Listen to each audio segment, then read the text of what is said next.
UA Sports Festival was behind them, and Ren breathed a quiet sigh of relief.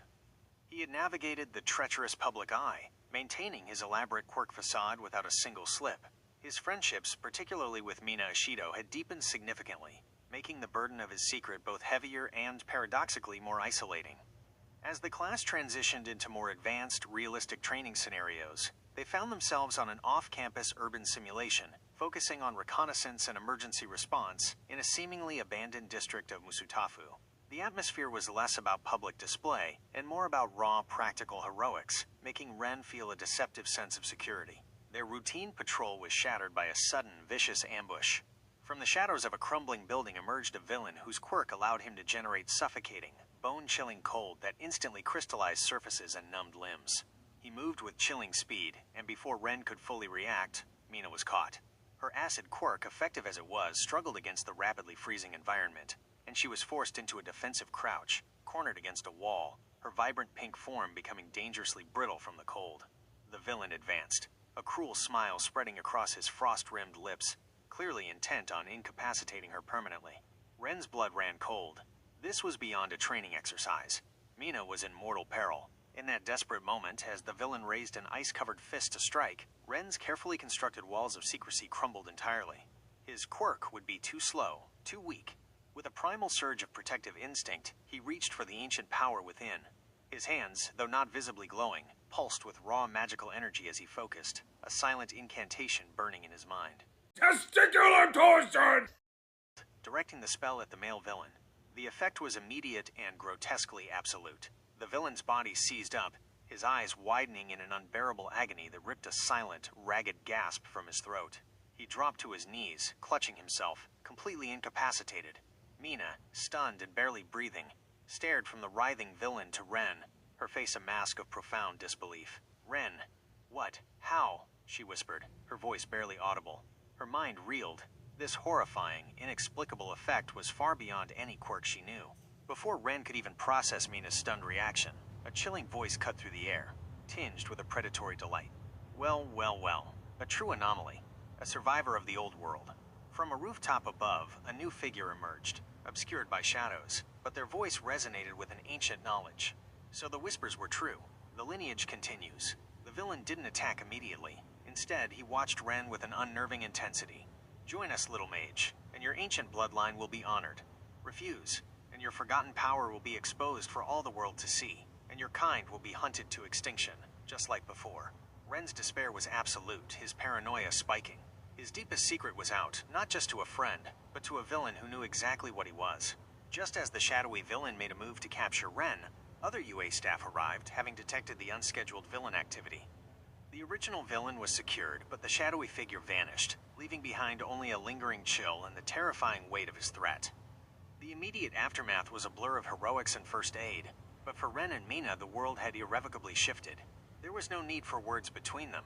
The shared horror and the impossible truth hung heavy in the air. Mina, pale but resolute, understood the immense, terrifying burden Ren carried. She was now his sole confidant, tied to his dangerous secret. For Ren, the fight to become a hero had just become infinitely more complex, now intertwined with a desperate, personal battle to protect his very existence from an enemy who knew his true nature. Following the intense discovery arc, where Mina inadvertently witnessed Ren's true magic during the villain attack, a new, quieter concern began to gnaw at her. She now saw Ren through a different lens, observing things others missed. Despite his incredible quirk that had saved her life, Ren seemed perpetually exhausted, often nodding off during long lectures or showing inconsistent physical performance in training, a stark contrast to his earlier displays of agility.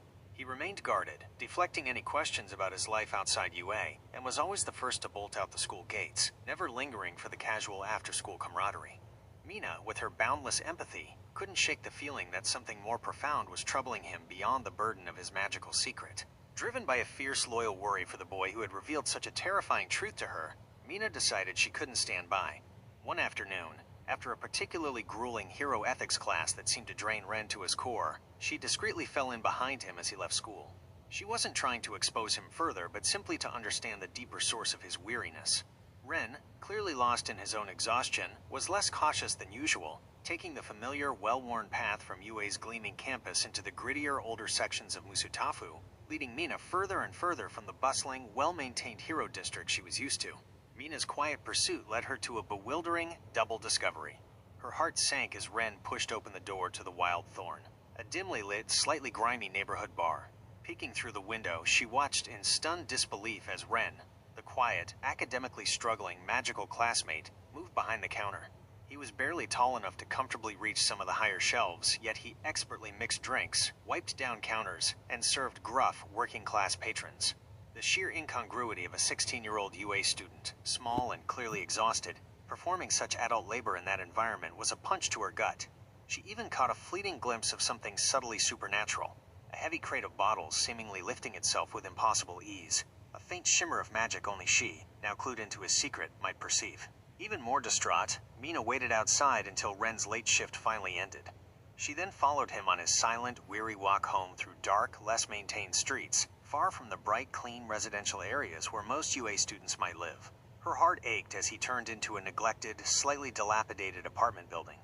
As he fumbled with his keys, a brief glimpse through a window or an open door revealed a stark, sparsely furnished room, devoid of personal touches or the comforting clutter a teenager should have. The raw reality of his poverty, his profound loneliness, and the relentless physical toll his secret dual life took on him was laid painfully bare before her. The weight of Ren's entire double life crashed down on Mina. The magic, the late-night bar shifts, the desolate home, it all painted a picture of immense, solitary struggle. Her initial shock gave way to an overwhelming wave of empathy and a fierce, protective desire to help him. The next day at UA, she approached him quietly, her usual boisterous energy replaced by a soft, heartbroken concern. "Ren," she began, her voice barely a whisper. "Are you okay? Really?" Ren, mortified at being so completely exposed, met her gaze. But instead of fear or judgment, he saw only genuine understanding and profound worry in her eyes. This raw vulnerability shared between them forged an incredibly deep and unique bond, making Mina his true confidant, the only person in the world who understood the full scope of his hidden, harsh reality, and perhaps the only one he now truly trusted beyond his lost family. This newfound intimacy also intensified the complexity of his crush, making it both a source of immense comfort and a new, terrifying fear.